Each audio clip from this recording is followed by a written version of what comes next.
우리는 정말 요즘에 재미있는 세상에 살고 있습니다. 교회조차도 재미를 쫓아간다라고 하는 거죠. 재미가 없으면 안 된다라고 하는 이야기를 하는 겁니다. 예전에 한국에 그리스도교가 들어와서 했을 때는 굉장히 재미가 있었습니다. 그 당시는 뭐 텔레비전도 없었고 그저 교회 가야 이야기도 듣고 이성도 만날 수 있고 또 재미있는 게임 같은 것도 알 수 있어요.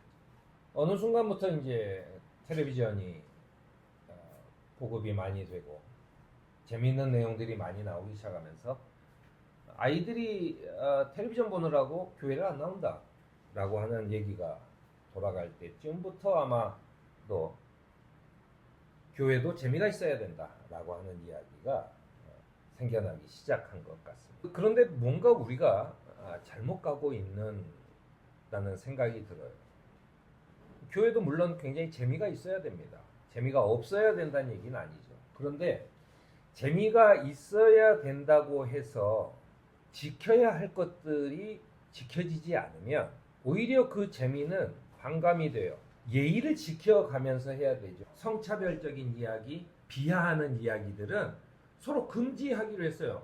예배도 하나님과의 관계에 몰입하거나 나를 되돌아보는 훈련은 굉장히 진부하고 지루하고 느껴져요. 예배가 마치 쇼 프로그램처럼 척척척 돌아가는 예배로 점점 바뀌었어요. 그러다 보니까는 예배 속에서 사람이 육체가 아니라 내 영혼을 돌아보고 성장을 위한 시간을 갖거나 또는 기다림의 시간을 갖는 것은 힘든 것이 되어버렸습니다. 굉장히 지루한 것이고 굉장히 쓸데없는 것이 되어버렸어요. 이런 것들에 대해서 지금의 교회는 깊이 없는 사랑, 속이 빈 신앙, 재미있는 신앙 집회, 동호회 같은 친교 활동, 세상의 판촉 활동에 도입, 인간의 열정을 성령의 능력으로 착각하는 오해, 이런 것들을 불러일으킵니다. 더군다나 요즘에 이제 한국교회가 위기라고 얘기합니다. 한국교회가 위기라고 하는 이야기의 첫 번째라고 하니까 두 번째도 있는 것처럼 생각되는데 두 번째는 없고 그냥 위기는 그러니까 교인 수의 감소가 한국교회의 위기일까? 이건 한번 생각을 해봐야 될 문제입니다. 교인 수의 감소가 한국교회의 위기일까? 예수 그리스도의 정신, 그리스도교의 전통 이런 것의 위기일까? 생각을 해보세요. 저는 절대 그런 위기하고는 상관이 없다고 생각이 듭니다. 지난 2000년 동안 내려오는 동안 그리스도교는 수없이 많은 핍박과 그리고 수없이 많은 죽음 속에서 이걸 견뎌내고 지금까지 2000년이 지난 지금까지 우리에게 그 신앙이 전해졌어요. 그런데 한국교회는 지금까지 계속 교인 수가 주니 한국교회는 멸망했다. 곧 망할 거다. 이런 얘기들을 합니다. 아니요, 교인 수가 주니까 오히려 한국교회는 앞으로 흥할 수 있다는 얘기를 하고 싶습니다. 왜냐하면 예배가 변질되면요, 그건 아무리 사람이 많아도 그건 그리스도교가 아닌 거예요. 흥미있는 구경거리에 집중하는 교회는 신학성경에서 보여주는 그런 초대교회의 모습과는 점점 멀어집니다. 얄팍한 자극을 갈망하는 욕구는 타락한 인간의 본성을 극명하게 드러내주. 예수 그리스도가 싸웠던 것은 이렇게 인간의 얄팍한 본성들이 드러나서 내가 더 많이 갖고 싶고 내가 남을 이기고 싶고 하는 그 본성과 싸워서 본인은 최고로 나쁜 사형수가 돼서 십자가에 돌아가셨고 영혼적으로는 지옥의 그 끝에까지 내려가셨어요. 우리는 어쩌면 예수님 하느님과는 전혀 관계없는 것들을 계속 추구해요. 예수님께서는 오늘 우리에게 이런 말씀을 하십니다. 나더러 주님 주님 하는 사람이라고 해서 다 하늘나라에 들어가는 것이 아니다. 그때 많은 사람들이 그러니까 예수에게 말하기를 주님, 우리가 주님의 이름으로 예언도 하고 주님의 이름으로 귀신을 쫓아내고 또 주님의 이름으로 사람들 병도 낫게 하고 주님의 이름으로 많은 기적을 행하지 않았습니까? 예수님은 나는 이렇게 대답할 것이다. 나는 너희를 도무지 알지 못한다. 불법을 행하는 자들아 내게서 물러가라. 나는 너희가 어디서 왔는지 모른다. 모두 내게서 물러가라. 제가 이 말씀을 읽으면서 바로 드는 생각이 그거였어요. 비행기에서 사고가 나면 이 사고 전에 그 친절했던 승무원 갑자기 나와서 반말로 하도록 돼 있어요. 앉아!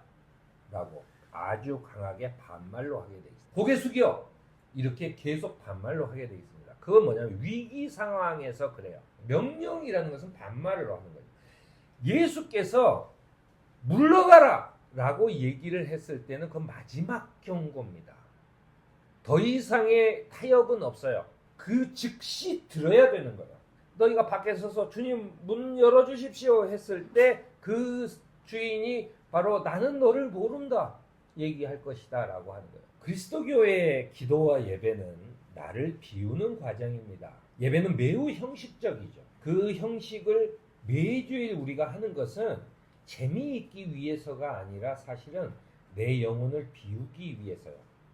내가 가졌던 생각과 내가 가졌던 고집들 이런 것들을 좀 비우고 그 비운 것 속에 주님의 것을 채우기 위한 몸부림이 이게 없으면 나는 더 이상 하느님과 나하고는 아무런 관계가 없는 사람이 되어버리고 마는 겁니다. 우리가 육신의 행복이나 집착을 가지고 우리 가족을 위해서 세상에서 열심히 살아요. 그거 열심히 살라는 얘기 아닙니다. 열심히 사는데 한 번은 하루에 한 번은 주일에 한 번은 내가 와서 내 영혼을 비우고 주님과 함께 하는 시간을 주님의 이야기를 듣는 시간이 필요하다는 거예요. 그것이 바로 예배와 기도라고 하는 겁니다. 교회는 말씀, 친교, 봉사 이 세 가지가 있어야 교회라고 부르는 거예요. 말씀은 예배이죠. 말씀을 듣고 내가 성경책을 읽고 내가 기도를 하면서 성경책을 읽고 주님이 하신 말씀을 들으려고 하는 그 말씀에 그 집중하는 것 필요해요. 친교입니다. 친교는 그 다른 사람들과의 관계 이게 매우 중요해요. 그 관계가 깨지면 아무래도 내가 힘들죠. 또 내가 하느님 앞에 서 있다고 하면서 다른 사람에 대해서 저주하거나 다른 사람에 대해서 나쁘게 관계를 가지고 있다면 그건 좋지 않은 겁니다.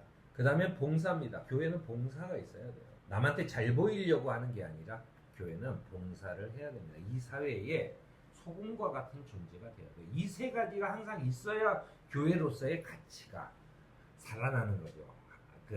그것이 바로 주님의 몸된 교회가 되는 것입니다. 주님과 함께 사는 기쁨이 있으면 내 삶이 바로 말씀과 친교와 봉사가 자동으로 나와요.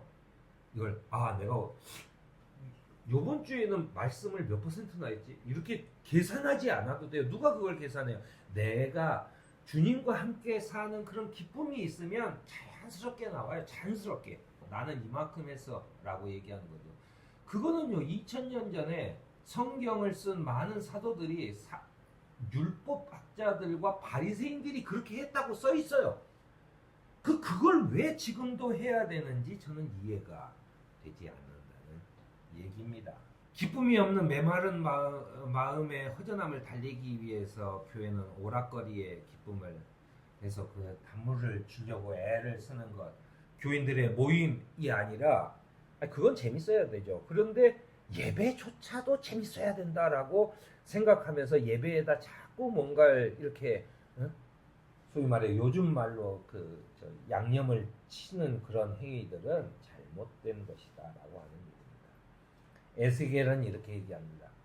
이 성전에서부터 나오는 강물이 흘러가는 곳마다 온갖 생물이 번성하며 살게 될 것이다. 이 물이 사회로 흘러들어가면 그 물도 깨끗하게 고쳐질 것이고 그곳에 있는 많은 물고기가 살게 될 것이다. 강물이 흘러가는 곳이면 어디서나 모든 것이 살게 될 것이다 라고 하는 예언을 해요. 이 성전에서 흘러가는 물이 저희가 교회를 서울교회 옥인동 47번지에서 생활을 하다가 이곳에 여기도 옥인동이라 제가 폰테스라고 하는 이름으로 나중에 우리가 얘기할 때 우리가 폰테스 있을 때라고 해야지 옥인동 12- 이렇게 얘기할 수는 없잖아요. 그래서 이제 폰테스라고 이러면 우리가 피른동 건물은 뭘로 별명을 지어줄까?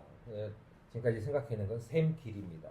성전에서 나오는 이 강물 같은 물이 옆으로 좀 흘러가서 선한 영향력을, 또 누구에게는 영혼의 안식이, 누구에게는 위로가 이렇게 되는 이 사회에 부름받은 소명 공동체로서의 삶을 할 때 그 샘물의 길이 되는 그런 곳이면 좋지 않겠나라는, 인간은 하나님과 멀어져 영원하지 않은 것으로 살게 된 데서 이제 영원한 것으로의 구원을 받아야 됩니다. 그리스도 예수께서 죽음 앞에 놓인 우리를 불러서 새 생명을 얻게 하기 위해서 자신을 희생했어요. 그럼 우리도 여기에 교회에 다니면 진짜로 나는 이제 새 생명을 얻었다라고 하는 거 아주 근본적이고 내 삶 전체를 통째로 뒤흔드는 그런 기쁨 속에서 살아야 된다라고 하는 얘기입니다.